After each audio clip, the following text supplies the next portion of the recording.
네. 2025년도 개인소득세 신고서 양식을 설명하겠습니다. 물론 미국 세무사 시험 준비를 위한 강의인데요.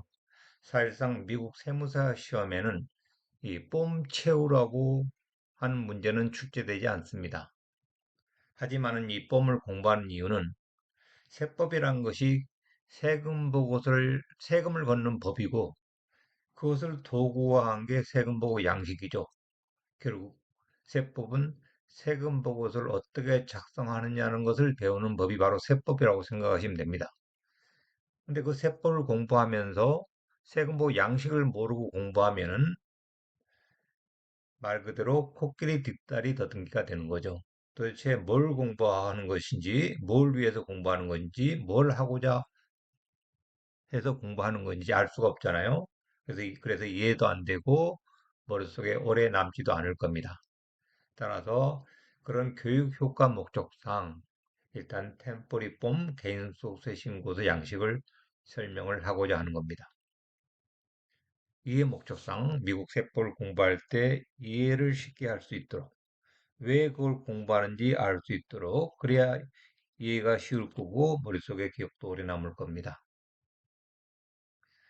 이 개인소득세 미국 세무사 시험 세 과목으로 시험 보는데 그중에 첫 번째 과목에 해당되는 파트 1에 한 70% 정도가 개인소득세 신고하는 거에 대한 내용입니다. 나머지는 뭐 상속세, 증여세, 그리고 IRA 같은 개인연금에 대해서 한 30%가 출제가 되죠. 70% 가까이 개인소득세에 대한 내용이기 때문에 이 템포를 먼저 살펴보고 그리고 파트 1 공부를 시작하시길 바랍니다.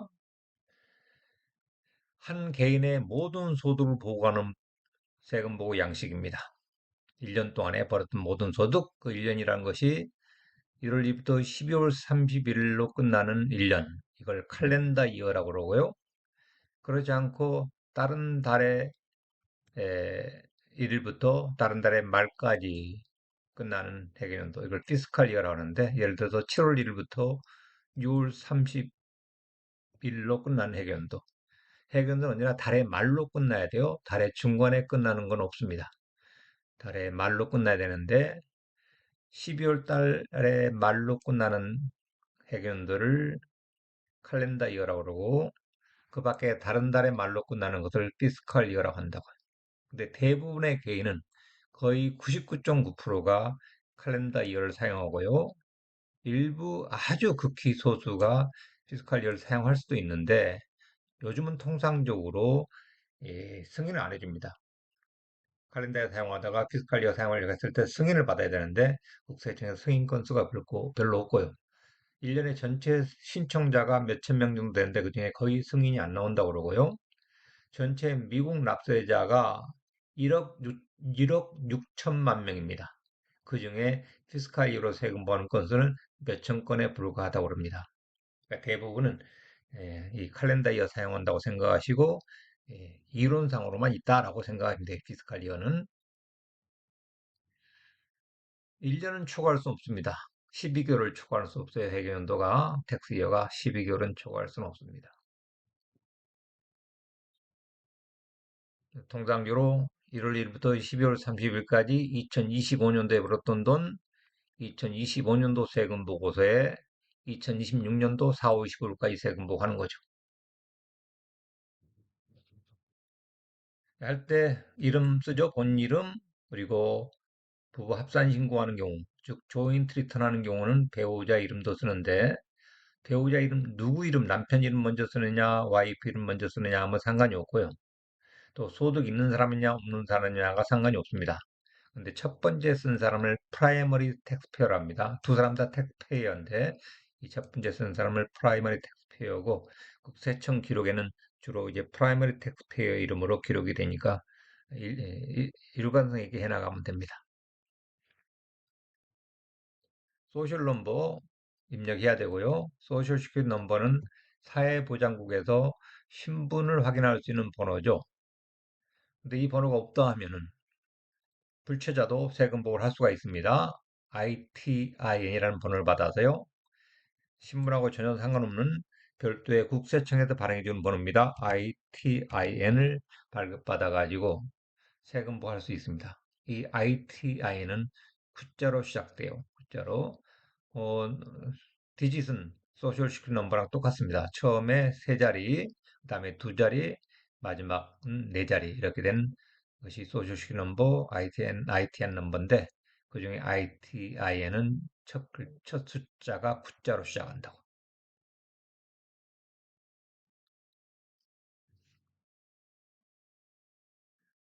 그리고 주소 쓰시고, 예, 그리고 파일링 스테이터스, 신고 자격, 다섯 개 중에 하나에다 체크를 하게 되는데, 이 다섯 개입니다. 이 다섯 개 중에 하나에다 체크를 하게 되는데, 하나만 체크해야 돼요.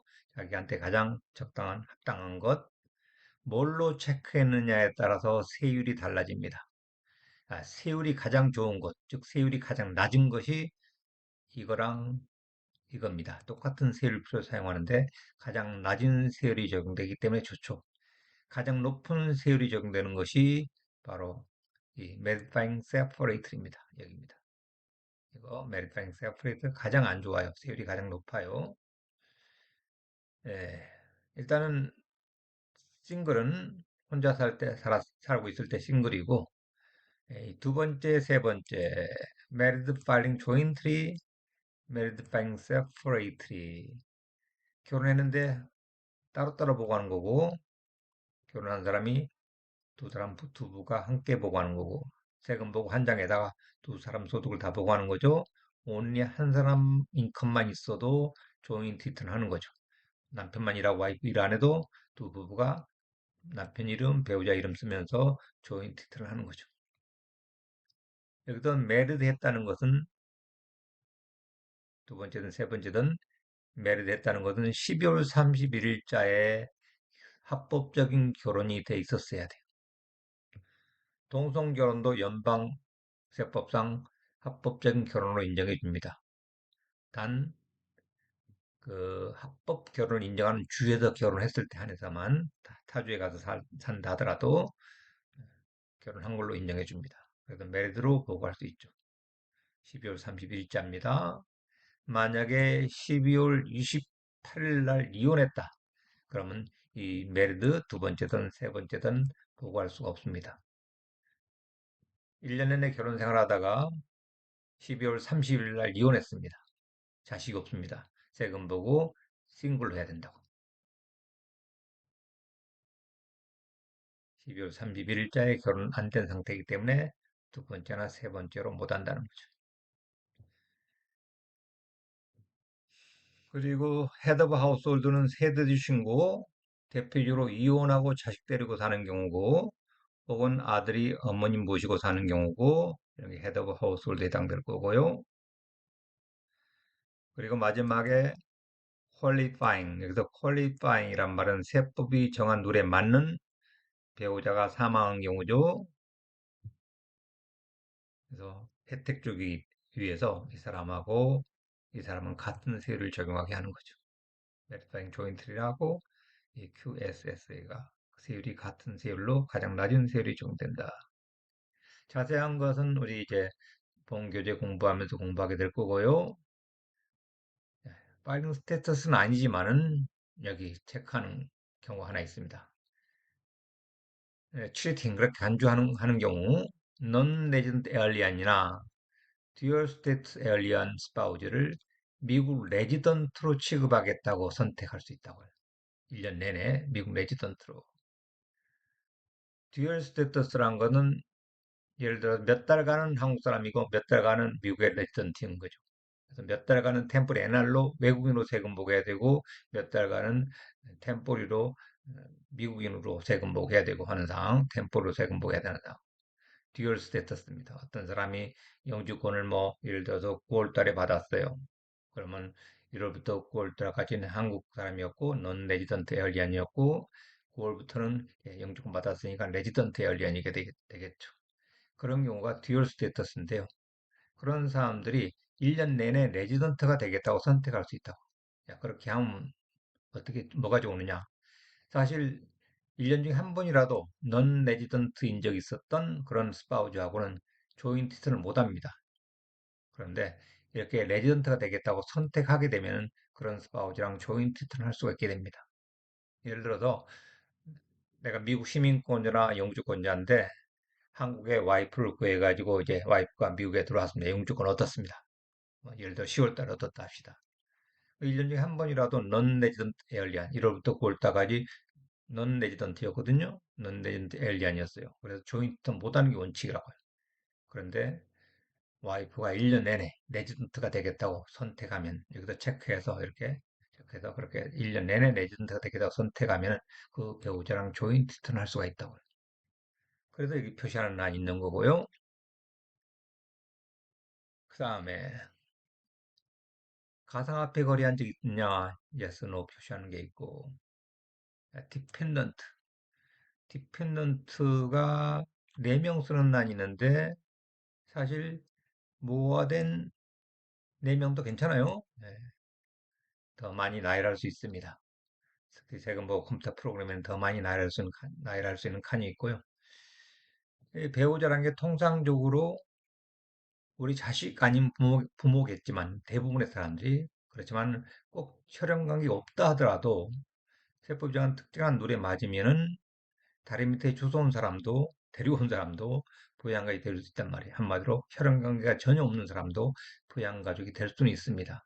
하지만 통상적으로는 우리 자식 혹은 부모겠죠.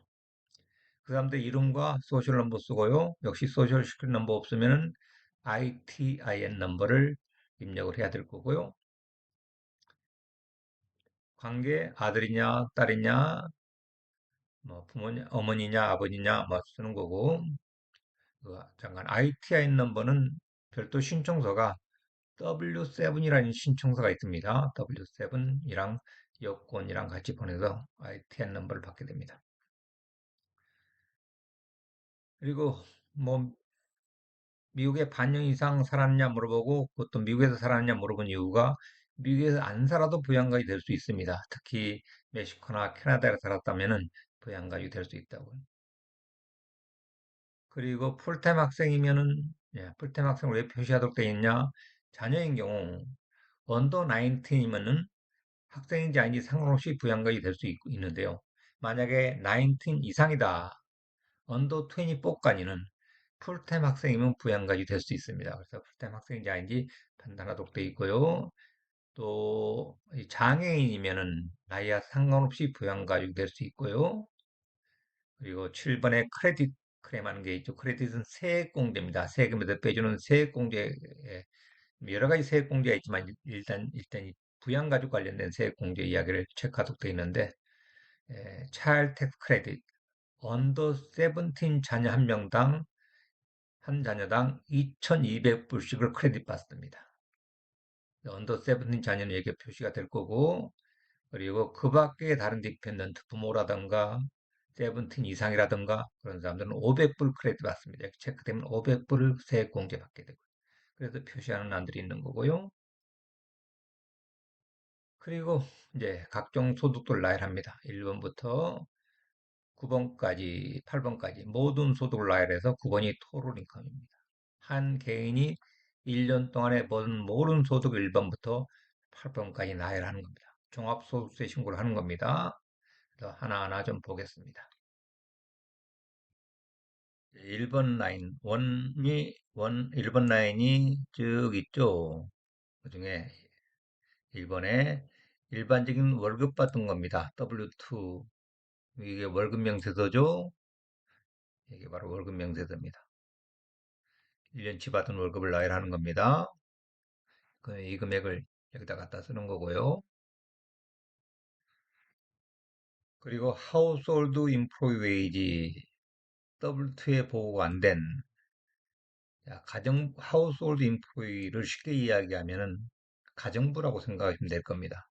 이 가정부한테 월급 줬을 때도 2,000불 이상 2,800불 이상 주게 되면은 2,800불 1년에 연간 2,800불 이상 지급했다면은 W2를 발행해 줘야 됩니다. 그래서 여기 포함되어 있을 겁니다. 근데 2,800불이 안 돼서 WT에 보고 안 된 웨이지가 있다면 여기다 보고하라는 거죠. 1년에 2,000불밖에 안 받았어요. 그럼 집주인이 W2를 발행 안 해줬을 겁니다. 그러면 가정부가 스스로 알아서 이첨을 여기다 인컴 보고하라는 거죠. 자, 팁 받은 것도 W2에 포함이 돼야 되는데 안 된 경우 W2에 보면 팁도 포함이 되어 있습니다. 한 달에 20불 이상 팁을 받으면 회사에 보고하도록 되어 있습니다. 보호받은 고용주는 급여가 지급된 것처럼 간주해서 W2에 포함시켜서 관련된 세금들을 다 떼야 된다고요. 팁이 포함되어 있잖아요. 예. 근데 한 달에 20불이 안 돼도 팁 보고 안 했겠죠? 그러면 스스로 또 아까 템포리에 보고를 해야 되고요.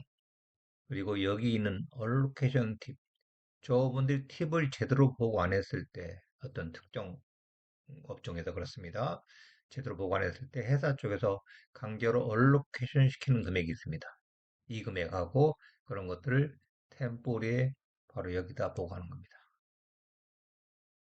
영업원이 20불이 안 돼서 보고 안 했던 팁, 그리고 보고가 덜 들어와서 회사 쪽에서 강제로 얼로케이션 시켰던 팁, 여기다 보고를 하는 겁니다. 원스에다. 메디케어 웨이버 페먼트, W2에 보고 안 된 거. 메디케어 웨이브 페먼트란 게 가정에서 가정이나 뭐 어떤 시설 병원이 아니라 그런 데서 보호시설이죠. 간병시설 그런 데서 간병했을 때 메디케이드에서 주는 돈인데요. 이게 집에서 봐줬다면 비과세입니다. 대부분 조건이 좀 있지만 그래도 가장 큰 조건이 집에서 간병을 하면서 받은 돈이라면 비과세인데 그런 조건이 충족되지 않고 시설에 있거나 또 어떤 조건이 충족 안 돼서 택서블 포션이 있다면 여기다 보고하는 겁니다. 그리고 택서블 디펜던트 케어 베네핏 회사에서 디펜던트 케어 베네핏이라 해서 자녀 양육비 보조금을 비과세로 줄 수 있거든요. 그것이 W2에 표시가 됩니다. W2에 디펜던트 케어 베네핏에서 5,000불까지를 내 세금 내는 소득이 아니라, 세금 내는 소득이 아니라 별도로 여기에 표시해줘도 준다고요. 이건 일반적으로 내 소득이 안 들어가지만은 조건이 있습니다. 이 차일드 케어 비용으로 써야만 됩니다. 만약에 5천을 받아도 차일드 케어 비용으로 덜 썼다. 덜 쓴 금액은 소득으로 보고를 해야 됩니다.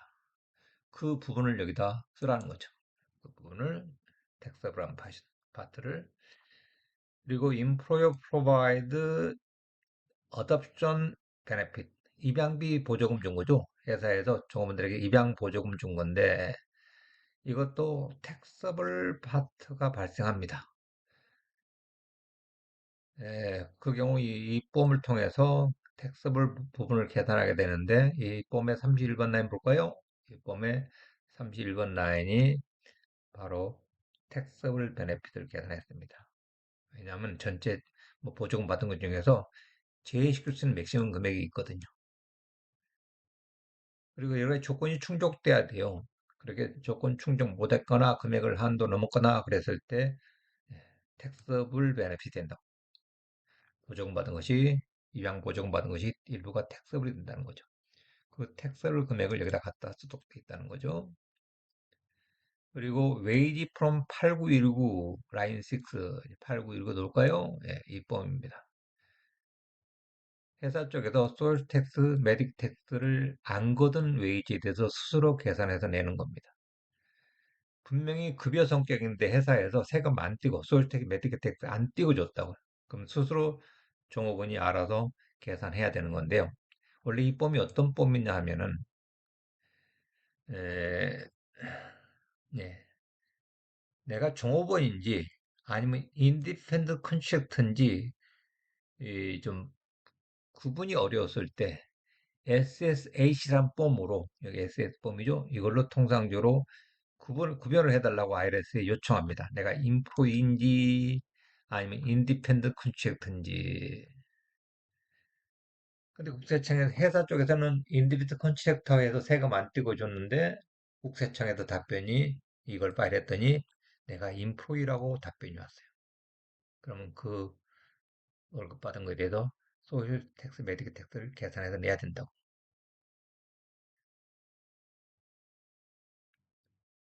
소셜 메디컬 텍스 계산해서 내는 거죠. 밑범위 8919입니다.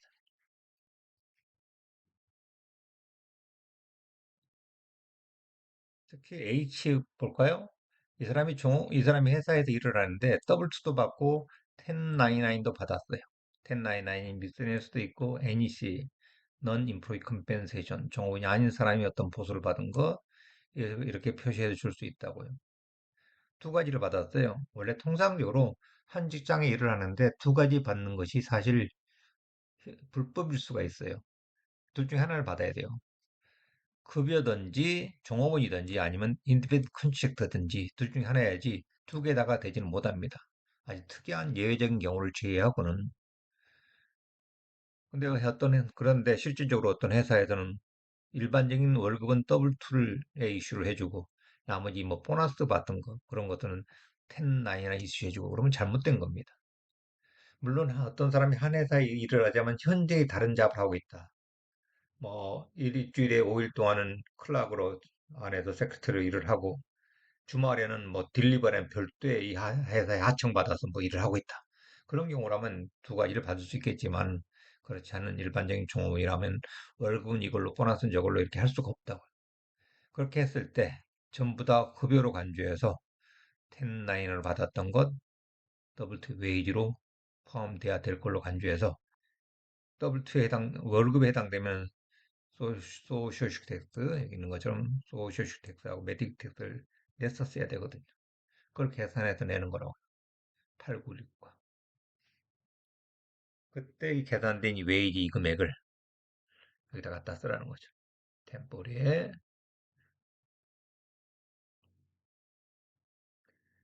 그리고 HA는 other earned income 중에 가장 대표적인 것이 미국 시민공헌자나 영주권자한테 한국 나가서 일했습니다. 한국에서 월급 받은 겁니다. 여기다 쓴 겁니다. 한국에서 월급 받은 금액 같은 월급이지만 미국에서 일했다면 더블2를 받았겠지만 한국에서는 더블2란 게 없잖아요. 그 사람들 여기다 보고한다. 1H.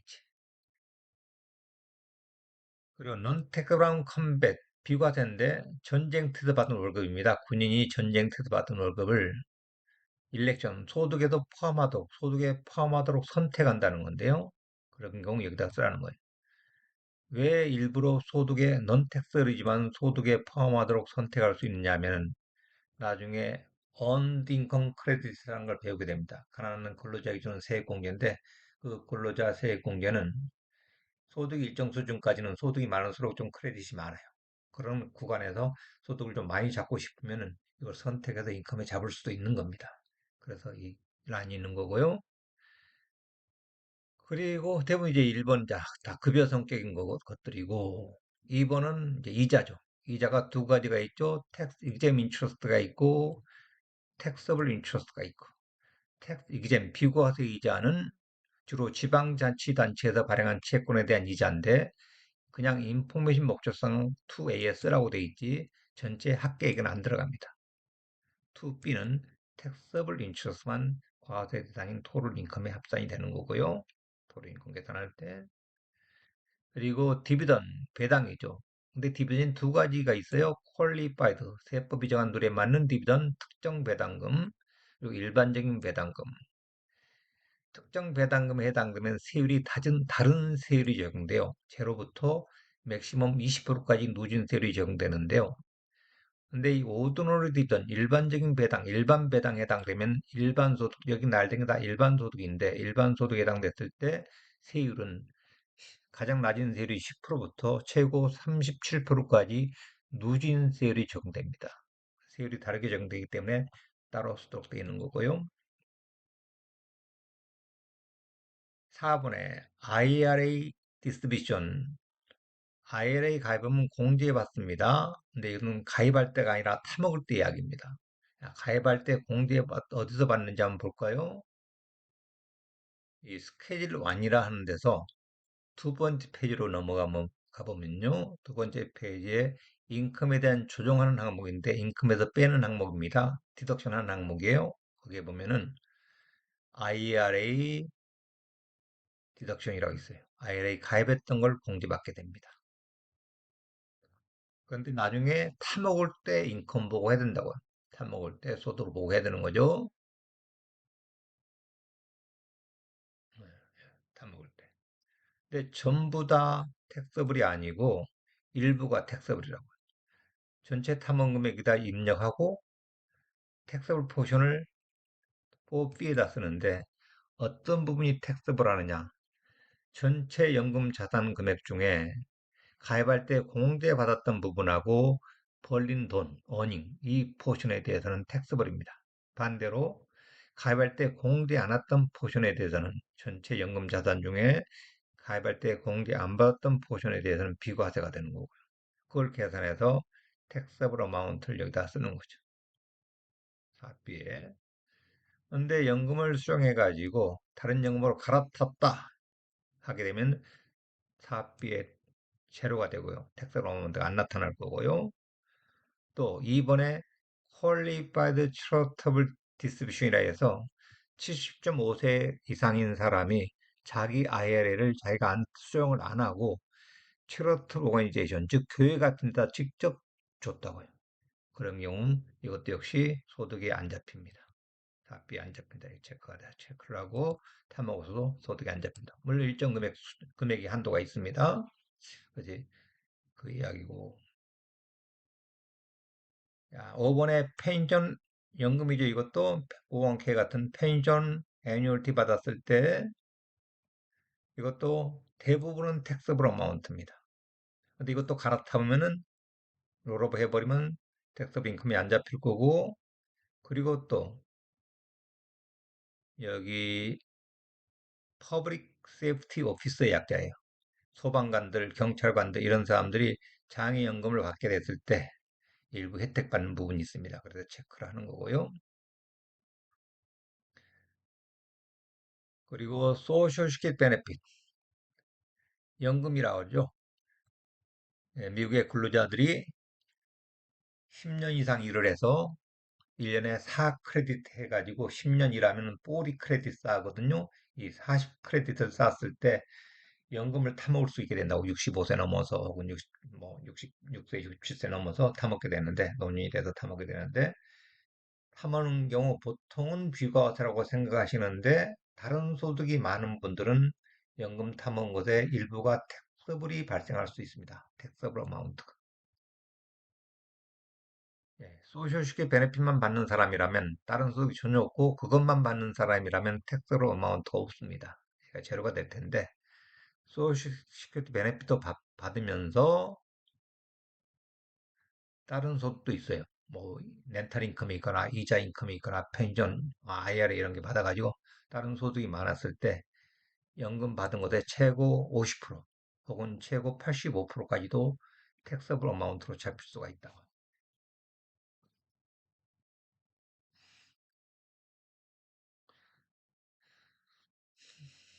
그리고 네, 7번은 캐피털 게인. 주로 주식 팔았을 때 이익 났으면 캐피털 게인이고 손해나면 캐피털 로스로 합니다. 스케일 D를 어태치해서 여기다 전부 다 차감한 순 캐피털 게인, 캐피털 로스를 여기다 갖다 쓰는 거고요. 그리고 8번에 어디셔널 인컴. 예, 1번부터 7번까지 인컴 나열하고 종이가 너무 모자르니까 별도의 스케줄 하나 만든 거죠. 어디셔널 인컴이라 해서 스케줄 안에서 여러 가지 인컴들 나열하게 되는데요. 스케줄 1을 보죠. 스케줄 1의 첫 페이지입니다. 스케줄 1, 템포레 첨부하는 폼이고 어디셔널 인컴으로 주로 스테이트 정부의 인컴 텍스 리펀드 받은 것이 소득이 잡히는 경우가 있고 위자료 받은 것, 이거 개인 사업에서 번 돈, 그리고 렌탈 인컴, 파트너십을 통해서 번 돈, 동업, 그리고 S 코퍼레이션을 통해서 번 돈, 이런 것들이 5번에 써지고 농사소득, 그리고 실업수당 받은 것, 그리고 8번에 그 밖의 인컴으로 갬블링에서 딴 것, 채무 면제 이익 남한테 갚아야 되는데 안 갚아도 되게 됐던 것, 뭐 그런 것들이죠. 상 받은 거, 취미 활동에서 발생한 인컴, 이런 것들 모든 인컴들 더 나열합니다. 그 합계가 10번이죠. 그 합계가 템포리 라인 8번으로 간다. 템포리 라인 8번 가면 10번에서 가져오라고 그랬어요. 스케줄 안에 10번에서. 그래서 다 더한 것이 이제 토tal 인컴인 거죠. 1번부터 8번까지 다 더한 것. 이, 이 택스페이의 모든 소득이죠. 이 두 사람들의 택스페이어, 본인하고 배우자의 세금, 소득 모두 합한 것이 토tal 인컴이라고. 이 부양가족들이 번 돈은 합하는 게 아닙니다. 일반적으로 예외적인 경우는 있지만 이 부양가족들이 번 돈은 이 부양가족에 들어온다 하더라도 부모의 부양가족이 들어왔다 하더라도 이 예를 들어서 자식이 번 돈이 있다. 자식이 따로 세금을 해야만 됩니다. 부모 소득에 합하지 못합니다. 특이한 경우를 제외하고는. 그래서 토tal 인컴이 되고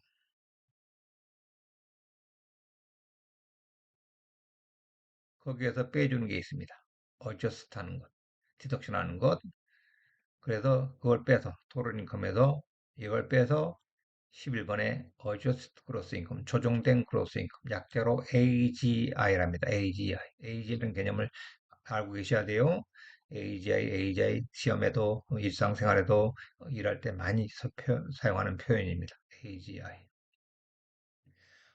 AGI를 계산하기 위해서 어떤 것들을 공개하는지 종류를 시험에 묻기도 합니다. 세금 보고할 때 딴 것도 공개 있어요. 밑에 가서 뭐 디덕션 하는 것들이 더 있어요. 이렇게 디덕션 하는 것도 있는데 AGI를 계산하기 위해서 먼저 공지하는 어저스먼트 종류 스케줄 안에 나열되어 있는데요.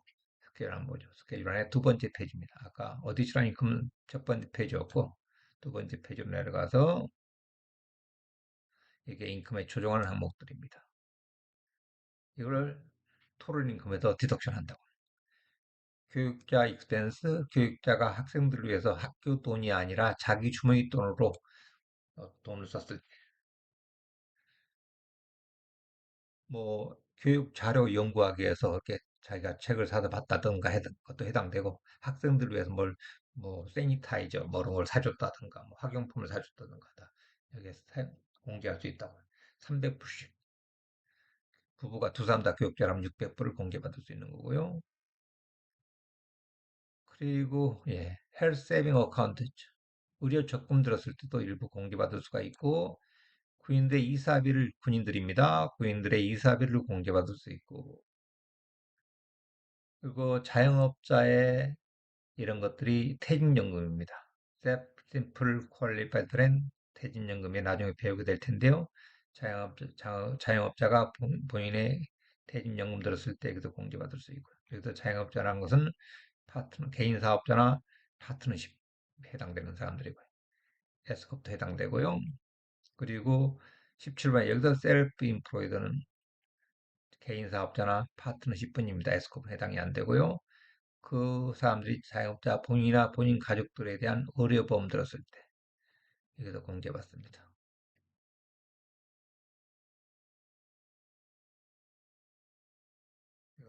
젊은 말에 쓸 수 있으니까 다시 한번 말씀드릴게요. 이 경우 셀프 인플로이드는 이 경우 셀프 인플로이드에 해당되는 경우 이것은 S컵은 포함이 안 됩니다. S컵 주주는 포함이 안 되고요. 자영업자나 파트너만 포함이 되고요. 여기에는 자영업자 파트너뿐만 아니라 일정 요구 조건이 충족되면 뭐 2% 이상의 지분을 가지고 있는 주주라든가 혹은 뭐 그런 조건이 충족됐을 때 예, 여러 가지 좀 다른 조건이 있습니다. 어떤 조건이 충족됐을 때 에스코프의 주주도 셀프 인프레도 간주가 됩니다. 그래서 공개할 수 있게 되고요. 또 정기적금 빨리 해약에서 페널티 냈던 것을 공개받게 되고 그리고 이자로 줬던 거 공개받고요. 이자로 받은 사람 인컴 보고하거든요. 이자를 받은 사람은 여기서 인컴 보고하죠. 에르민 리시브드로 어디셔널 인컴으로. 근데 이 날짜로 수록된 이유가 2019년 이전 이혼이어야 가능합니다. 2019년 이전이었다? 그러면은 저도 인컴 아니고 받아도 공개받지 못합니다. 그래서 조정한 항목에는 19번에서는 줬을 때 공개받는 거고요. 그래서 상대 배우자의 소셜 넘버도 쓰고 이혼한 날짜도 쓰고 하도록 되어 있죠. 아까 말씀드렸던 것처럼 IRA 가입할 때 공개받게 되고요. 개인연금, 개인연금. 2025년도에 7,000불까지 공개받습니다. 50세 이상이면 8,000불까지 가입했을 때 공개받게 되고요.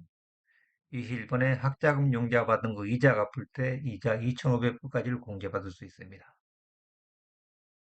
22번은 이제 빈칸이고요.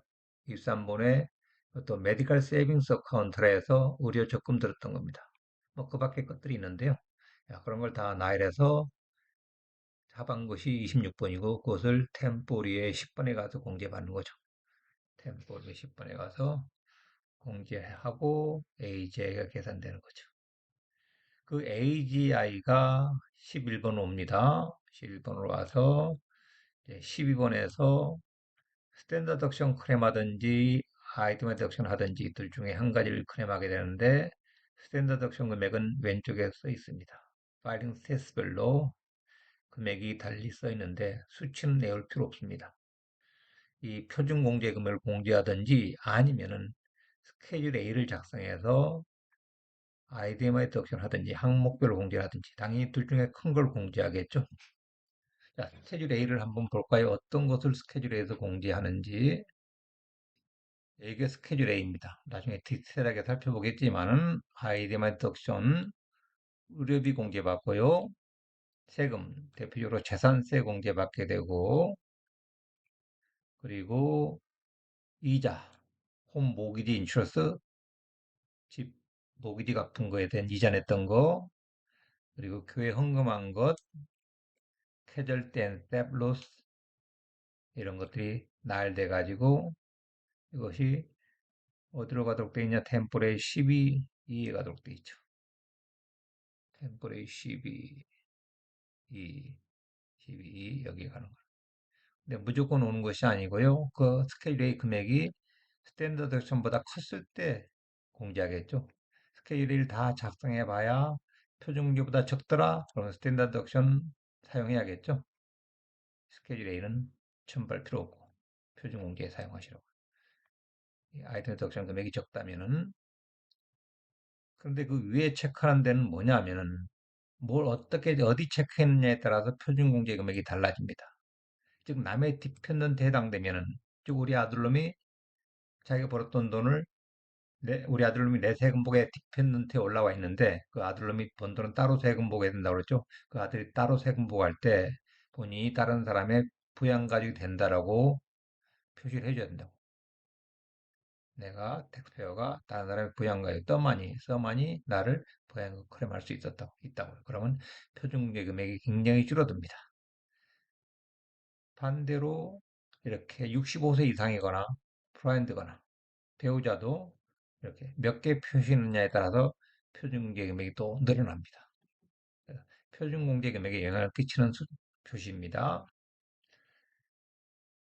예, 그래서 다시 스탠더드 덕션 하든지 항목별 공제를 하든지 둘 중에 한 가지를 공제하고 그 다음에 또 공제하는 게 있죠. Qualified Business Income Deduction, QBI 덕션에 해서 그래서 퀄리파이드한 세부정한 비즈니스라는 것이 주로 코퍼레이션, C코퍼레이션 말고 코퍼레이션의 두 가지 종류의 코퍼레이션이 있어요. Ccorp, Scorp. 나중에 공부하겠지만 뭐 궁금하신 분은 인터넷 찾아보시고요. C코퍼레이션, 서브챕터 S코퍼레이션 두 가지 코퍼레이션이 있는데 그중에 서브챕터 C코퍼레이션을 제외하고 그 밖에 모든 종류의 비즈니스가 퀄리파이드 비즈니스입니다. 거기서 발생 인컴의 20%를 공제해 줍니다. 트럼프 1기 시절에 만들었던 법률입니다. 그 당시에 법인의 세율이 39%까지 적용됐었는데 최고 세율이 그런데 트럼프 1기 때 법인 세율을 21%로 낮췄죠. 21% 낮추는 과정에서 다음처럼 다 법인하려고 이렇게 유혹을 느꼈을 텐데 법인 안에도 다른 혜택 주려고 법인 외에 다른 비즈니스를 계속하고 있었을 때 거기서 발생 인컴의 20%를 공제해 준다고요. 이것이 QBI 디덕션이고요. 약자로 QBI 디덕션이라고 합니다. 그리고 이것이 어디셔널 디덕션이 2025년도에 트럼프 2기 때 새로 생긴 스케줄입니다. 스케줄 1A 어떤 것들이 있는지 한번 볼게요. 스케줄 1A. 트럼프 2기 정부의 세법 개정, 오빠 세법이 오빠, OBBA, 예, 그에 따라서 만들어진 거기 때문에 새로 생긴 거죠. MHI에 따라서 또 규정이 좀 달라지기 때문에 MHI 계산각 돼 있고, 팁 보고했던 것을 여기 제목은 No Tax on Tip이라고 돼 있지만은 원래 템폴이다 우리가 금방 공부했던 팁을 다 보고하고요. 팁 보고하죠. 템폴에 팁 보고하는 란이 있었잖아요. 월급 받을 때도 팁이 포함되어 있고 또 보고하는 팁이 있으면 보고를 해야 되고 이렇게 보고했던 팁에 대해서 공개받습니다. 보고했던 팁에 대해서 다 디덕션 받는다고. 소득이 너무 많으면 또 혜택 없고요. 그리고 오버타임 페이 받은 것도 디덕션 받고요. 그리고 이제 그동안 개인용 자가용 자동차 론에 대해서 이자 공제를 안 해줬는데 이번엔 또 공제 혜택을 주죠. 이것도 노텍스라고 쓰이는데 이게 뭐 선전용, 정부 선전용인 것 같아요. 그냥 텍스 안 매기겠다. 근데 사실 뭐 이자에 대해서 세금 안 매기는 것이 아니고 이자를 공제해 주겠다는 거죠. 자가용 자동차 론에 대한 이자를 공제받아요. 조건이 필요하죠. 미국에도 제조된 자동차여야 되고, 뭐, 그런 새 차여야 되고, 중고차 안 되고, 또 소득이 또 너무 많으면 안 되고, 뭐, 이런 룰이 있는데, 일단 빈 넘버가 입력이 돼야 돼요. 그래서 개인용으로 사용한 포션, 그리고 사업상 사용한 포션 나눠가지고, 개인용으로 사용한 포션에 대해서 이 스케줄 템포리도 공제받는 거고요. 그리고 시니어, 65세 이상인 시니어에 대해서 추가로, 그것도 소득이 또 너무 많으면 안 되고, 추가로 6,000불씩을 공제해 줍니다. 아까 스탠더드 옵션에서 65세 넘으면 뭐 혜택이 있고 그랬었죠, 여기서. 근데 이거와 별개이죠. 이거 65세 넘었을 때 표준공제금이 늘어난다 했는데 그거와 별개로 또 여기서 어디셔널 덕션으로 스케줄 안에서 65세 이상일 때 부부가 두 사람 다 65세 이상이다. 각각 6,000불씩 12,000불 공제받는 거죠.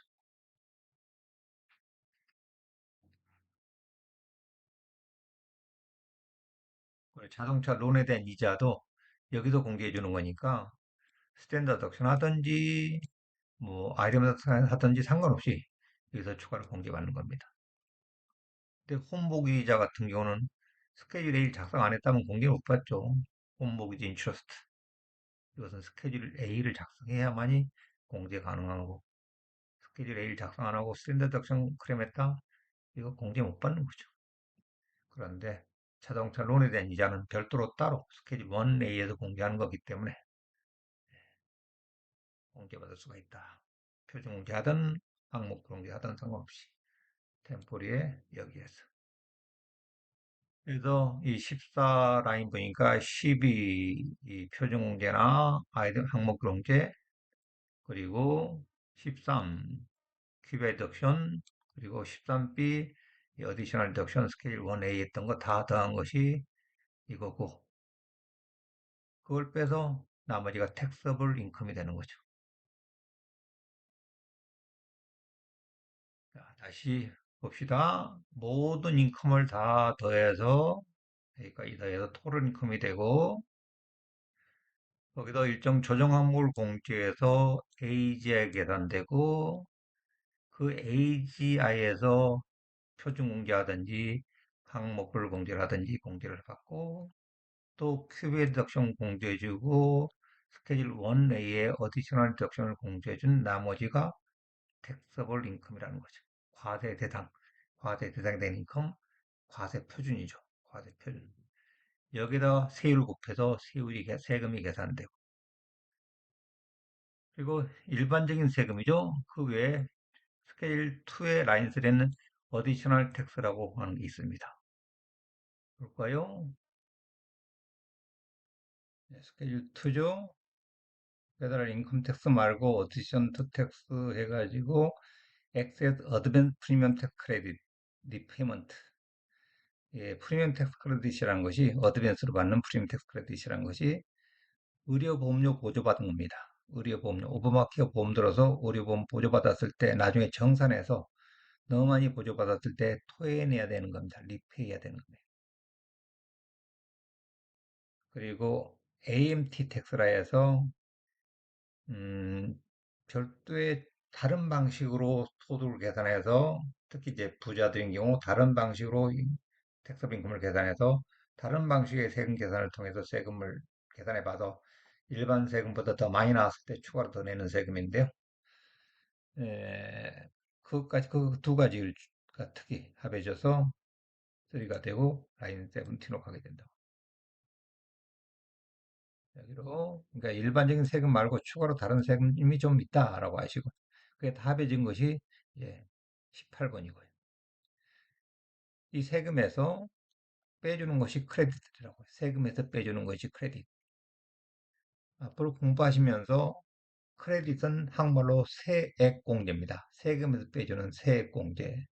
근데 디덕션, 그것은 소득에서 빼주는 소득 공제입니다. 한국말로 소득 공제, 소득에서 빼주는, 인컴에서 빼주는 소득 공제를 디덕션이라고 그러고, 세금에서 빼주는 세액 공제를 세법에서는 미국 세법은 영어로 크레딧이라고 합니다. 그 크레딧들이 19, 20번에 나열되어 있습니다. 대표적으로 아까 여기다 표시했던 거, Child Tax Credit, Additional, Other Dependent Credit 이런 크레딧들. 그 중에 예, 여기 19번 크레딧 포 차일 언더 세븐틴 자녀에 대한 받는 크레딧이라고 그랬죠? 그리고 그 밖에 다른 디펜던트에 대한 크레딧. 그리고 다른 크레딧들은 또 스케줄 3에 나열돼 있어요. 스케줄 3 볼게요. 네, 스케줄 3에 크레딧들이 나열돼 있어요. 제목은 다 non-refundable 크레딧이에요. non-refundable이라는 게 크레딧이라는 게 세금에서 빼는 거라고 그랬죠. 근데 크레딧이 세금보다 많아서 남아도 안 돌려주는, 리펀드 안 해주는 크레딧입니다. 다른 말로 세금까지만 까고 많은 크레딧이라고 해요. 그런 크레딧들이 포린 텍스 크레딧, 외국에다, 즉 한국에다, 내가 미국 시민권자인데 혹은 미국 영주권자인데 한국 나가서 일하면서 한국 정부에다 세금 낸 게 있다고요? 근데 내가 미국 시민권자나 영주권자이기 때문에 한국에서 번 돈도 미국에다 세금부 하겠죠? 그때 한국에다 냈던 세금을 미국 세금부 하면서 크레딧 받는 것이 포린 텍스 크레딧이고요. 그리고 자녀나 부양가족 케어하는데 자녀 양육비에 대해서 또 크레딧 받는 게 있고요. 교육비 크레딧, 또 리타이먼트 세빙 컨트리뷰션 크레딧이라 해서 연금 가입했던 금액에 대해서 일부 크레딧 받게 되고요. 이런 크레딧들이 쭉 나열되어 있는데 이런 게 대표적으로 non refundable 크레딧들이다. 그래서 다시 템플로 가서 19번에 대표적인 차일드 텍스 크레딧 하고 그 밖에 non refundable 크레딧이 합해져 가지고 21번이 된다고. 그래서 22번에 보니까 18번에서 21번 빼라. 18번이 전체 세금이죠. 전체 세금에서 이 non-refundable 크레딧을 빼라고요. 그것이 22번인데 만약에 크레딧이 많아가지고 제로 아래서 즉 마이너스라면 그냥 제로라고 써라고요. 다시 말해서 이렇게 한번 생각해 보죠. 텍스가 16번 라인이 2,000불이에요. 17번에 아더 텍스 없다고 그럴게요. 대부분 없어요. 그러면 18번이 2,000불이겠죠. 근데 차일드 텍스 크레딧 자녀 한 명당 2,200불씩 크레딧 받는다고 그랬죠. 2,200, 아까 말 잘못했는지 모르겠네. 2,200불씩 크레딧 받는데 두 자녀라면 만약에 언더 세븐틴 자녀가 두 자녀라면 4,400불이겠죠. 4,400불을 크레딧 받겠죠. 다른 크레딧 없다고 그럴게요. 20번에 20 크레딧 없어요. 다른 크레딧은 없어요. 다른 non refundable 크레딧. 그래서 21번 라인이 19번, 20번 더한 거니까 4,400불이겠죠? 4,400불 겁니다. 22번 라인이 뭐예요? 22번 라인이 18번에서 21번 빼래요. 그러면 얼마가 나오죠? 마이너스 2,200이죠?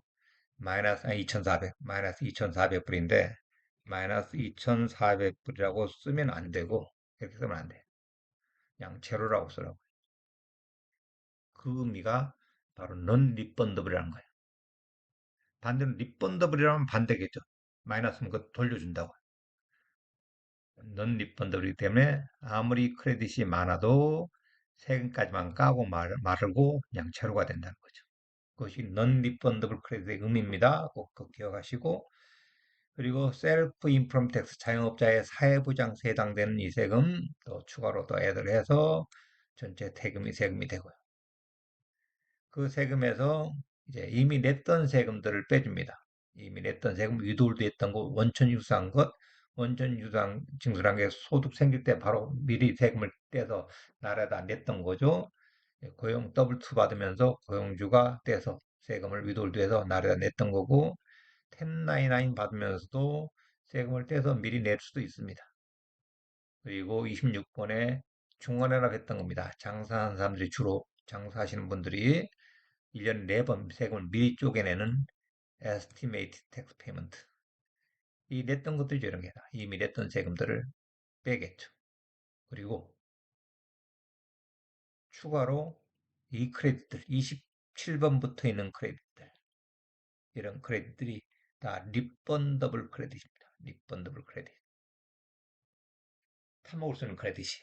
그러니까 타먹을 수 있는 크레딧이 있기 때문에 페이먼트 안에 한꺼번에 같이 들어가 있어요. 페이먼트하고 넌 리펀더블 크레딧이. 이미 냈던 것처럼 봐주는 거죠. 낸 것이 내야 될 세금보다 많으면 돌려받아야 되잖아요. 그래서 예를 들어서 이 금액이 넌 리펀드 크레딧이 없었어요.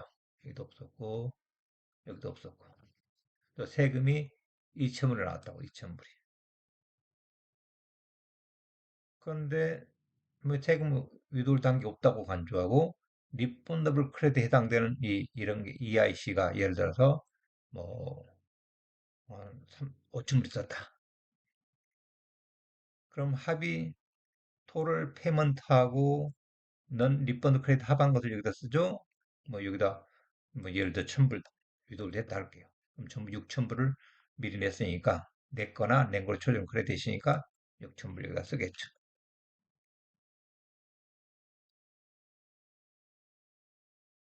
저 토럴 페먼트 리펀드 크레딧 27번부터 31번까지 더하고 25번, 26번 이미 냈던 세금 32번까지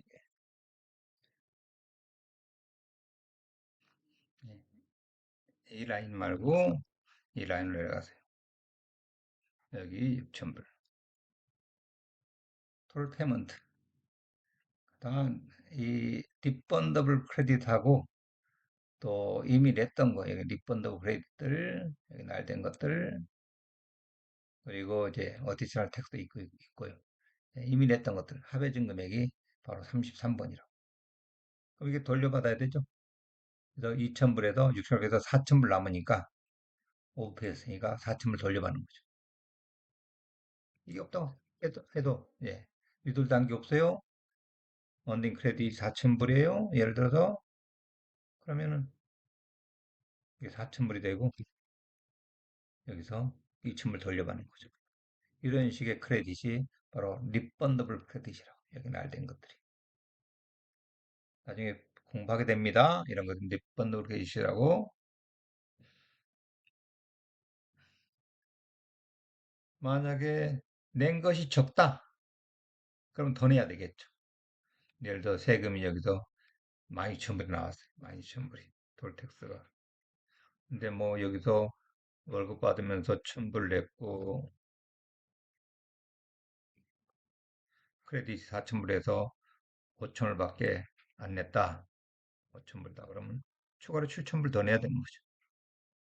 어디에서 오버페이는 없는 거고 아마 요 37번에 7,000불이 써지겠죠. 통상적으로 이 금액이 1,000불이 넘게 되면은 이 페널티가 붙어요. 이 내야 될 세금이 1,000불 넘게 되면은 중간환급을 제대로 안 했다 해서 충분하게 추정해서 내야 되는데 충분하게 추정해서 여기서 내야 된다고. 근데 충분하게 추정 못해서 적게 냈다 했을 때 페널티상의 세금, 페널티가 붙는다고 했어. 이게 큰 그림입니다. 다시 한번 그려보죠. 그림을 자꾸 강조합니다. 모든 소득을 다 더해서 토tal 인컴이 되고 거기서 조정함을 조정해서 어저스트 크로스 인컴이 되고 거기에서 표준공제 공제하든지 아이템 디덕션 공제하든지 하고 QB 디덕션 받고 QBI 디덕션 그리고 예, 스케줄 1A에서 어디셔널 디덕션을 받고 그렇게 해서 택서블 인컴이 되면 거기다 세율을 곱해서 세금이 나오고 그 세금에서 주로 리펀더블 크레딧을 빼주고 세금까지만 까고 말고 그리고 만약에 그 세금이 더 나왔다 하면은 이제 더 그 내야 될 세금하고 이미 냈던 세금 혹은 리펀드 크레딧하고 비교해서 이런 것들을 다 25분부터 31분까지 금액을 비교해서 너무 이 33번 금액이 24번보다 많다. 그럼 돌려받는 거고 33번 금액이 24번보다 많다. 그럼 돌려받는 거고 적다. 더 내야 되는 거죠. 33번 금액이 도를 세금보다 적다. 많이 첨부 이렇게 써놨네요. 예. 그러면 더 내야 되는 거죠. 이렇게 세금 보호의 큰 골격입니다. 이게. 그리고 서울파리 뒤지기는 이 세금 보고에 대해서 국세청과 이 사람하고 디스커션 하기를 허락해 주려면은 그 사람 예스하고 그 사람의 이름과 전화번호 핀 넘버 써주면은 국세청이 이 세금 문제에서 물어볼 말이 있을 때 이 사람한테 먼저 전화 걸어서 물어본다는 거고 안 써도 괜찮습니다. 누구라고 해서 안 써도 괜찮고 본인 사인하고 배우자 사인하고 부부 합산 신고할 때는 배우자 사인 반드시 들어가야 되죠. 둘이 어그리했다는 조인트 하기로 어그리했다는 의미로 두 사람이 both must 사인해야 되고 이렇게 선서하고 사인하는 거죠. 위증을 하면 벌 받겠다고 선전하는 거죠. 선언하는 거죠. 페널티 오브 포저리 I declare 내가 이 세금 보도 다 조사했고 my best knowledge로 이것이 다 추르고 옳고 완전하다라고 선서하고 사인한 거라고. 그래서 부의 세금 보고에 대해서 조인트 리턴했다면 이 부부가 공동 책임을 지는 겁니다. 남편이 속이고 와이프 속이고 뭘 보고 안 했다 하더라도 잘못 보고했다 하더라도 다 맞다고 잘 살펴보고 맞다고 했기 때문에 두 사람이 공동 책임을 져야 된다.